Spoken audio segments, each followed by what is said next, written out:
Welcome once again to our study of the scriptures. దేవుని యొక్క లేఖన భాగాల ధ్యాన నిమిత్తమై మీ అందరిని మళ్ళా ఆహ్వానిస్తున్నాం.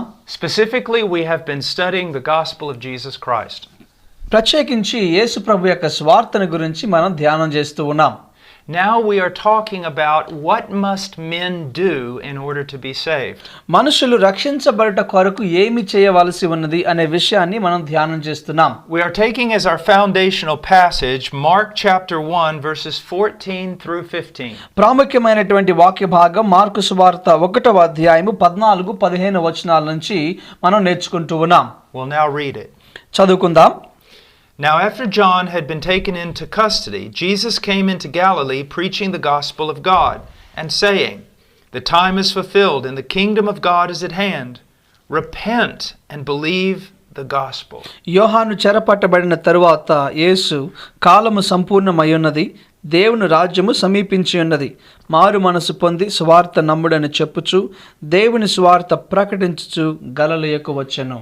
Here we learn that it is not enough just to preach the gospel. ఇక్కడ మనం నేర్చుకునే విషయం ఏంటంటే సువార్తను ప్రకటించడం మాత్రమే సరిపోదు. But we must call men to biblically respond to that message. Bible ప్రకారంగా ప్రకటించబడిన ఆ సువార్తకు మనుషులు ప్రతిస్పందించాలని మనం ఆశించాలి. To be saved, it is not enough simply to hear the gospel. రక్షణ పొందుట కొరకు దేవుని యొక్క సువార్త వినినంత మాత్రాన సరిపోదు గాని, but you must respond to the gospel. ఆ యొక్క వినిన సువార్తకు మీరు ప్రతిస్పందించాలి. Here Jesus Christ describes the proper response. ఇక్కడ సరి అయినటువంటి జవాబుని ప్రతిస్పందనను యేసు ప్రభుల వారు ఇక్కడ తెలియజేస్తున్నారు. You must repent and believe. మారు మనసు పొంది నమ్మమని ఇక్కడ తెలియజేస్తున్నాడు. As we explained in the last lesson, repentance means to turn. ఇంతకు ముందు మేము పాఠ్య భాగంలో తెలియజేసినట్లుగా మారు మనసు పొందటం అంటే మరలి తిరగటం. Let's say that you were walking away from God. దేవుని దగ్గర నుంచి నీవు దూరంగా వెళ్ళిపోతూ ఉన్నట్లయితే, walking further away from him into sin. ఇగో పాపంలోకి దేవునికి దూరస్తుడు అయిపోతూ ఉన్నట్లయితే, to repent is to recognize that you are wrong. ఆ మారు మనసు పొందటం అంటే నీవు తప్పిదం చేశావని గుర్తించి, and then to turn around 180 degrees and come back to God. 180 డిగ్రీల కోణంలో వెనుకకు తిరిగి మళ్ళా దేవుని దగ్గరికి రావడం అని అర్థం. To repent. మారు మనసు పొందటం అంటే to recognize you're wrong. నీవు తప్పుదం చేశావని గుర్తించడం. and to come back to the living and true God. జీవించుచున్న నిజమైన సత్య దేవుని దగ్గరికి తిరిగి రావడం. But we also made it clear that you can only come back to God through faith in his son Jesus Christ. యేసు ప్రభుల వారి యందు విశ్వాసము ద్వారా మాత్రమే నీవు దేవుని దగ్గరికి రాగలవని దేవుని యొక్క వాక్యం సెలవిస్తుంది. That salvation is not by works. ఈ యొక్క రక్షణ అనేది మనం చేసే మంచి కార్యముల వలన లభించే కార్యం కాదు. But it is by trusting in the person of Christ. యేసు ప్రభు యందు విశ్వాసం ఉంచడం ద్వారా లభించేటువంటిది. And trusting in what he has done for you on Calvary. Calvary సిలువలో ఆయన నీ కొరకు చేసిన కార్యముని యందు విశ్వాసం ఉంచడం ద్వారా రక్షణ పొందుతావు. I want us to look at two opposing things. రెండు ప్రాముఖ్యమైనటువంటి విభేదించేటువంటి విషయాలను ఒకసారి మనం గమనిద్దాం. You are trusting in your own person. ఒక ప్రక్కన నీ సొంత వ్యక్తిత్వం మీద నమ్మకాన్ని ఉంచుకుంటున్నావు. Or you are trusting in the person of Christ. లేదా యేసు ప్రభు మీద నీవు నమ్మకం ఉంచుతున్నావు. You are trusting in your own works. నీ యొక్క సొంత పనుల మీద నమ్మకం ఉంచాలి. Or you are trusting in the work of Christ. లేదా క్రీస్తు చేసినటువంటి కార్యము మీదైనా విశ్వాసం ఉంచాలి. It's either one or the other. ఇది గాని అది గాని ఏదో ఒకటి. But it's not both. రెండు కలిసి మాత్రం కాదు. Now we're going to take a look at some biblical definitions of faith. విశ్వాసమును గురించి బైబిల్ గ్రంథంలో ఉన్నటువంటి కొన్ని నిర్వచనాలను మనం చదవడానికి ప్రయత్నం చేద్దాం. First of all, let's go to the book of Hebrews chapter 11. హెబ్రీయులకు రాసిన పత్రిక 11వ అధ్యాయాన్ని ఒకసారి చూద్దాం.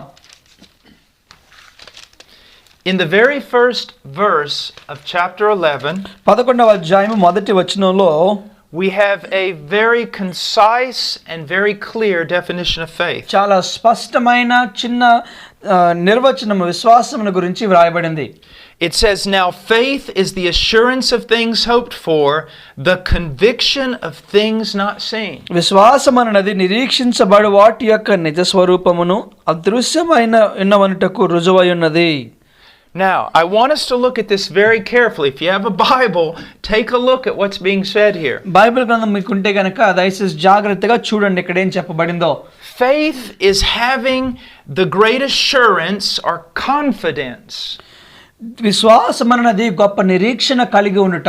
that what you are hoping for is actually going to come to pass. నిరీక్షించబడే వాటివి అది జరగబోతుందని గుర్తించడం అన్నమాట. It is the conviction that something exists that you've never seen before. నీవు చూడనటువంటిది అది ఉన్నదని గుర్తించడం అన్నమాట. Now, we need to take a look at this. ఇక్కడ ఒక విషయాన్ని చాలా జాగ్రత్తగా గమనించాలి. Let's say this. ఈ విషయాన్ని ఒకసారి చెప్దాం.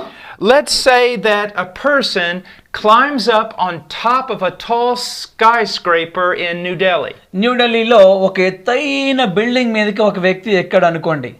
And he walks over to the edge. ఆ యొక్క బిల్డింగ్ చివరి భాగానికి నడిచినట్లయితే He hopes that he can fly. ఆయన నేను ఎగరగలనని నిరీక్షించాడు అనుకోండి. And he has so much confidence that he can fly that he jumps off the skyscraper. ఆయనకి ఎంత కాన్ఫిడెన్స్ ఉందంటే నేను ఎగరగలనని చెప్పేసి ఆ బిల్డింగ్ మీద నుంచి దూకేశాడు అనుకోండి. Is that faith? అది విశ్వాసం అంటారా? No. కాదు. Well, why not? ఎందుకని? I mean, he hoped he could fly. ఆయన ఎగరగలనని అనుకున్నాడు. And he had great assurance that he could. ఆయన ఆ విధంగా చేయగలనని తన మీద తనకి నమ్మకం ఉంది. Why isn't that faith? అది విశ్వాసం ఎందుకు కాదు? How does the Christian faith differ from that? ఆ యొక్క క్రైస్తవుల యొక్క విశ్వాసమునికి దానికి మధ్య తేడా ఏంటి? It all depends upon the foundation of that faith. ఆ యొక్క విశ్వాసం యొక్క పునాది మీద ఆధారపడి ఉంటుంది ఏ విధమైన విశ్వాసమో అది. I hope for the resurrection from the dead. నేను మృతులలో నుంచి తిరిగి లేచుటను గురించి నేను విశ్వసిస్తూ ఉన్నాను. I hope that Christ's sacrifice on the cross will save me. క్రీస్తు కలువరి శిలువలో అర్పించినటువంటి బలి ద్వారా నేను రక్షించబడబోతున్నానని నమ్ముతున్నాను. I have such great assurance and confidence that that will happen. అది తప్పకుండా జరుగుద్దని గొప్ప నిశ్చయత నమ్మకము నాకుంది. That I've dedicated my entire life to Jesus Christ. అందును బట్టి నా యొక్క జీవితాన్ని అంతటిని యేసు ప్రభువుకి అర్పించి ఉన్నాను. But what is the basis of that confidence I have? ఆ యొక్క నిశ్చయతకు ఉన్న మూల కారణం ఏంటని ఆలోచన చేస్తే it is this. ఈ విషయం అది. Upon hearing the promises of the gospel, దేవుని యొక్క స్వార్థ వాగ్దానాలను విన్న తరువాత God made it so clear to my heart నా యొక్క హృదయంలో దేవుడు చాలా స్పష్టంగా తెలియజేశాడు that these things were true. ఇవి సత్యములని తెలియజేశారు. You see, we have great assurance of what we hope for. మనము ఏ విషయం అయితే నిరీక్షిస్తున్నామో వాటి మీద గొప్ప విశ్వాసం ఉంది మనకి. Because God has promised it in His Word. ఎందుకంటే దేవుని యొక్క వాక్యములో దేవుడు వాగ్దానం చేసి ఉన్నాడు కాబట్టి. God has spoken through the gospel. దేవుని యొక్క స్వార్థ ద్వారా ఆయన మనతో మాట్లాడి ఉన్నాడు కాబట్టి. When I heard the gospel, ఆ యొక్క స్వార్థను నేను ఎప్పుడైతే విన్నానో, when I heard the preacher preaching, ఆ యొక్క స్వార్థకుడు ఎప్పుడైతే ప్రకటిస్తూ ఉన్నాడో, the Holy Spirit of God was also working. పరిశుద్ధాత్మ దేవుని శక్తి కూడా నా మీద పని చేయడం ప్రారంభించింది. Speaking through the preacher. ఆ యొక్క దేవుని దాసుని ద్వారా మాట్లాడడం ప్రారంభించింది. Working in my own heart. నా యొక్క హృదయంలో అది పని చేయడం ప్రారంభించింది. Illuminating my mind. నా యొక్క మనసుని వెలిగింపజేయడం ప్రారంభించింది. And showing me that this is true. ఇది సత్యమని దేవుని యొక్క ఆత్మ నాకు చూపిస్తూ ఉంది. So faith can only exist in the heart of a person. ఆ యొక్క హృదయంలో మాత్రమే విశ్వాసం అనేది ఒక వ్యక్తిలో ఉండగలదు. Through the preaching of the word of God. దేవుని యొక్క వాక్య ప్రకటన ద్వారా విశ్వాసం కలుగుతుంది. And the work of the Holy Spirit. పరిశుద్ధాత్మ యొక్క కార్యం ద్వారా అది జరిగే విషయం. Now maybe you've been listening to these sermons. ఈ యొక్క వర్తమానాలను మీరు వింటూ ఉండవచ్చును. Let me ask you a question. ఒక ప్రశ్న అడుగుతున్నాను మిమ్మల్ని. Has God opened up your eyes to see that you're wrong?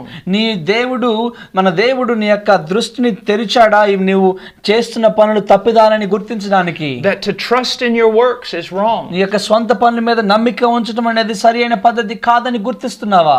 Has he worked in your heart so that you want to leave all of that and come to him? ఇదిగో దేవుడు నీ యొక్క హృదయంలో పని చేయడం ప్రారంభించాడా? అందును బట్టి వాటన్నిటిని వదిలేసి దేవుని దగ్గరికి నీవు రాగలవా? And has he worked in your heart through the preaching of the gospel? దేవుని యొక్క స్వార్థ ప్రకటన ద్వారా నీ యొక్క హృదయంలో కార్యము జరిగిందా? So that you are utterly convinced that Jesus is the Christ. యేసే ప్రభు అని నీ యొక్క హృదయంలో నిశ్చయముగా గుర్తించగలుగుతున్నావా? That he died for your sins. నీ యొక్క పాపముల కొరకు ఆయన మరణించాడని గుర్తిస్తున్నావా? That he was raised from the dead. ఆయన మరణం నుంచి తిరిగి లేపబడ్డాడని గుర్తిస్తున్నావా? That is faith. అది విశ్వాసం.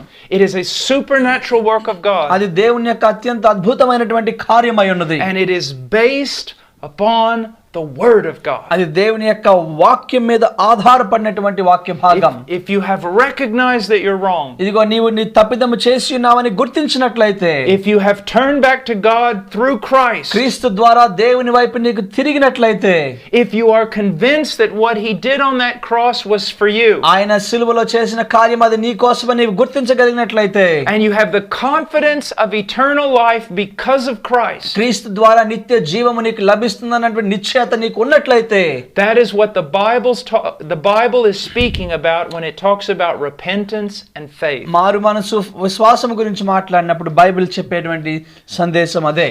Let's go for a moment to Romans chapter 4. రోమీయులకు రాసిన పత్రిక 4వ అధ్యాయాన్ని ఒకసారి చూద్దాం. When we look in the Old Testament, పాత నిబంధన గ్రంథంలో మనం చూసినప్పుడు we see a person by the name of Abraham. Abraham అనేటువంటి ఒక వ్యక్తిని మనం చూస్తాం. God came to Abraham when he was a pagan. దేవుడు అబ్రహాము అన్యజనుడైనప్పుడు ఆయన దగ్గరకు వచ్చాడు. And called him to come out of the city of Ur, ఆ ఊరు అనేటువంటి పట్టణం నుంచి బయటికి రమ్మని పిలిచి, and to go into a land that he did not know. ఆయనకి ఎరుగనటువంటి ప్రాంతానికి స్థలానికి దేవుడు పంపించబోతున్నాడు. He believed God. ఆ యొక్క దేవుణ్ణి అబ్రహాము నమ్మాడు. That God had a promised land for him. ఒక వాగ్దాన భూమిని దేవుడు ఇవ్వబోతున్నాడని గుర్తించాడు. And he proved that he believed by following God. దేవుని వెంబడించుట ద్వారా తాను దేవుణ్ణి నమ్మాడని రుజువు చేశాడు. There was another instance which demonstrates the faith of Abraham. మరొక విషయంలో కూడా అబ్రహాము యొక్క విశ్వాసము ఇక్కడ నిరూపించబడుతుంది. And that is in God giving Abraham and Sarah his wife a son. Abraham ఇస్సాకులకు కుమారుణ్ణి దేవుడు దయచేసిన సంఘటనలో కూడా ఆయన యొక్క విశ్వాసము బయలుపడుతుంది. Let's read starting in chapter 4 verse 18. 18వ వచనం నుంచి చదువుదాం. Verse 17. 17, 18 వచనాలు చూద్దాం. As it is written, a father of many nations have I made you. And then he says, in the presence of him whom he believed, even God, who gives life to the dead and calls into being that which does not exist. In hope against hope he believed, so that he might become a father of many nations, according to that which had been spoken, so shall your descendants be. Without becoming weak in faith, he contemplated his own body, now as good as dead, since he was about 100 years old, and the deadness of Sarah's womb. Yet with respect to the promise of God, he did not waver in unbelief, but grew strong in faith, giving glory to God, and being fully assured that what God had promised, he was able also to perform.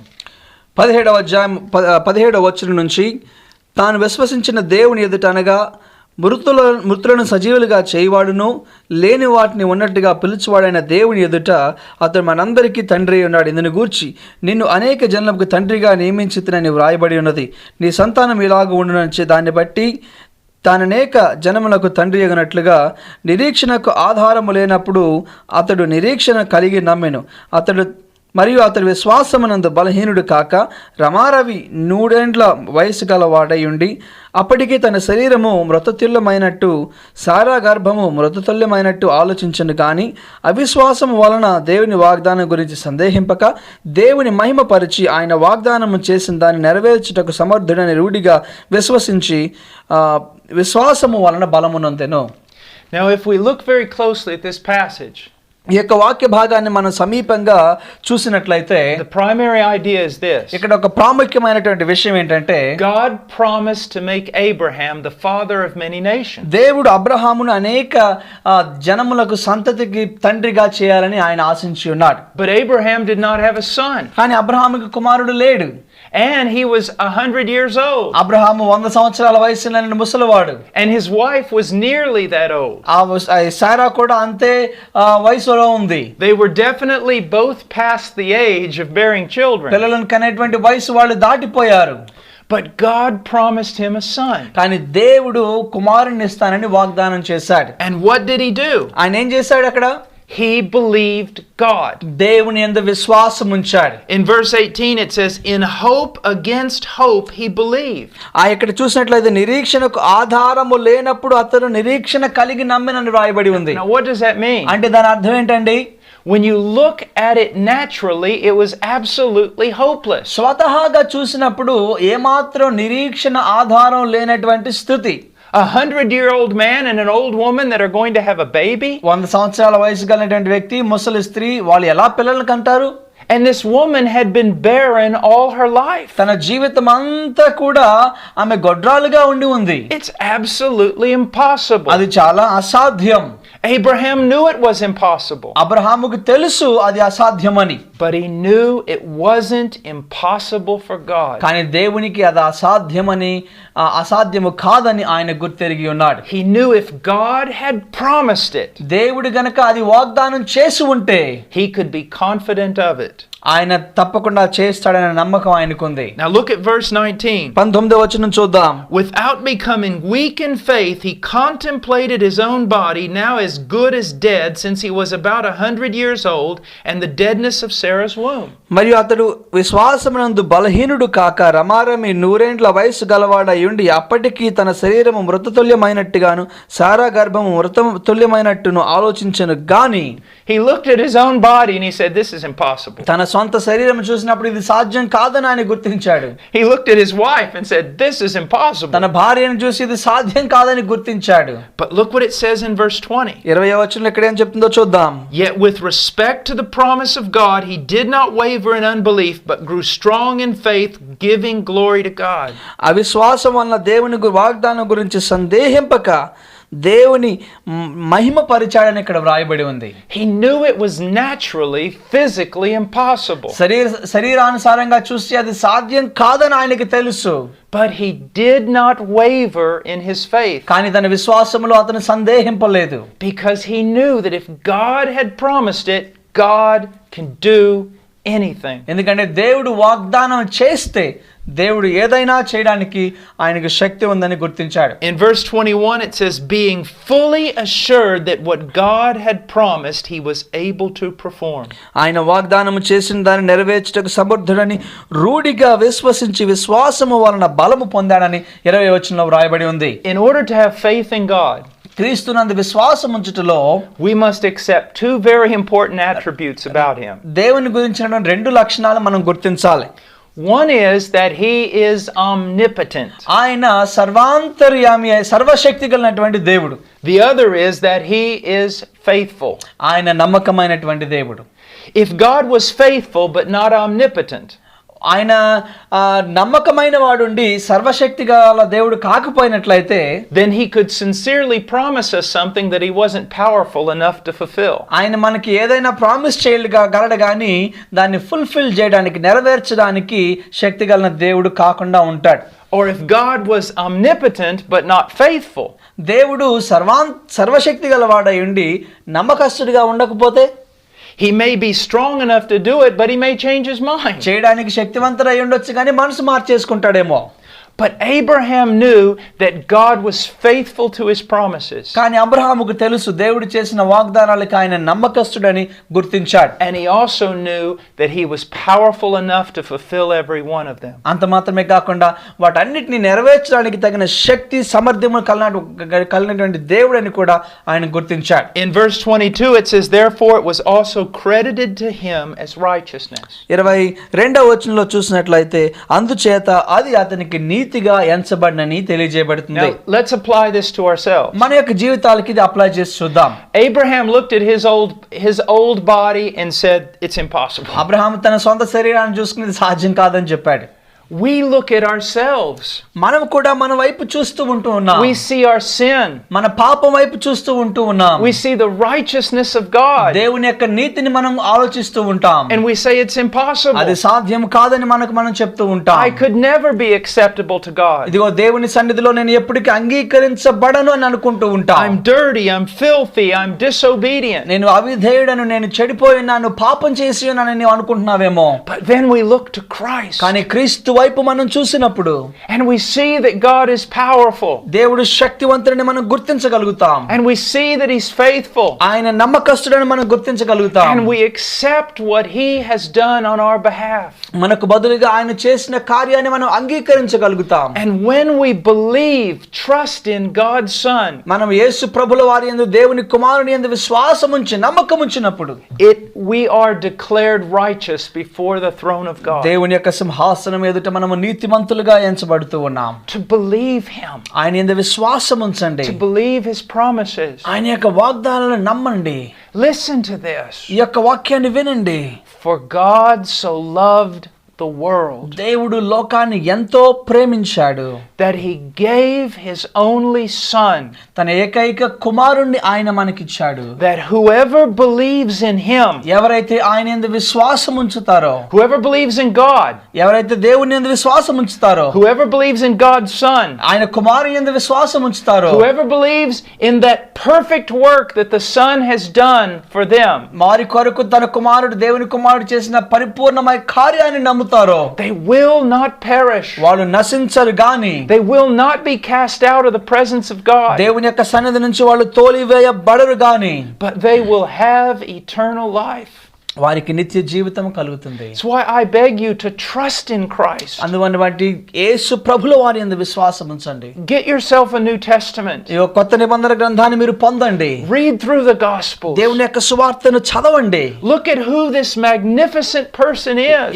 అత్యంత అద్భుతమైనటువంటి దేవుడు ఎవరో ఒకసారి గమనించండి. And trust in him. ఆయన యందు విశ్వాసం ఉంచండి. Let's pray. ప్రార్థన చేసుకుందాం. Father, thank you for this message. ఈ యొక్క వాక్య భాగాన్ని బట్టి మీకు స్తోత్రాలు ప్రభువా. I pray that people will see the glory of your son. నీ యొక్క కుమారుని యొక్క మహిమను ప్రజలు చూడడానికి సహాయం.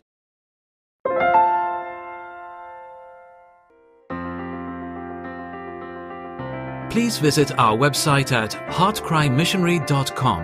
There you will find information about the ministry, our purpose, beliefs and methodologies, and extensive information about the missionaries we are privileged to serve.